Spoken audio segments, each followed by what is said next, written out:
The iPhone 16 looks really cool. I love the color options and the way the back glass shines in the light. It's a lot more stylish than the Pro models. It's really easy to use with one hand. Also, it's made of strong aluminum, so it's pretty durable. The iPhone 16 screen is the same size as the last one. It's a 6.1 inches nice OLED screen that looks great for watching videos and stuff.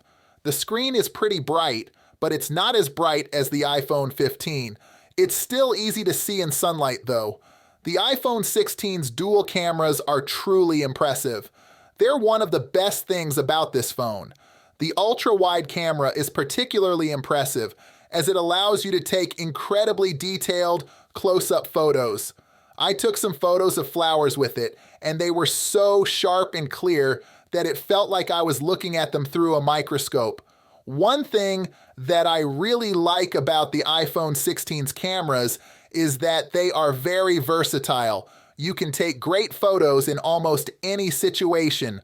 Whether you're taking a portrait of a friend, a landscape photo, or a close-up shot of a flower, the iPhone 16's cameras will deliver great results. The iPhone 16's video recording is really good. It can shoot in 4K video at 60 frames per second, which is the same as most other phones in this price range. I compared it to the Galaxy S24 Plus, and I think the iPhone 16's videos look better. The colors are more vibrant and the details are sharper. The iPhone 16 also has a new feature called Audio Mix, which lets you adjust the sound after you record a video. This is a great feature for making your videos sound better.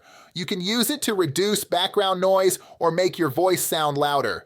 The iPhone 16 has a new button on the side called the Camera Control. It works like a real camera shutter button.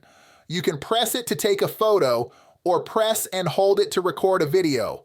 If you're looking for a phone with a great camera, the iPhone 16 is a great option.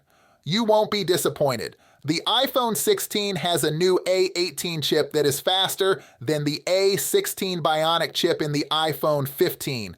It is also faster than the A17 Pro chip in the iPhone 15 Pro Max. The A18 chip is very powerful and can handle anything you throw at it. The A18 chip is also a great gaming chip. It can handle even the most demanding games. The iPhone 16 also has support for hardware-accelerated ray tracing, which makes games look even better. The iPhone 16 has a bigger battery than the iPhone 15, but we don't know exactly how much bigger. It lasts all day, even if you use it a lot. I tested it, and it lasted over 13 hours on a single charge. The iPhone 16 can charge with a cable or wirelessly. It charges faster with a cable than with the iPhone 15. It takes about 30 minutes to charge to 57% with a 30-watt charger. The iPhone 16 also supports MagSafe wireless charging. Overall, the iPhone 16 is a great phone. It's smaller, stylish, and has some cool new features.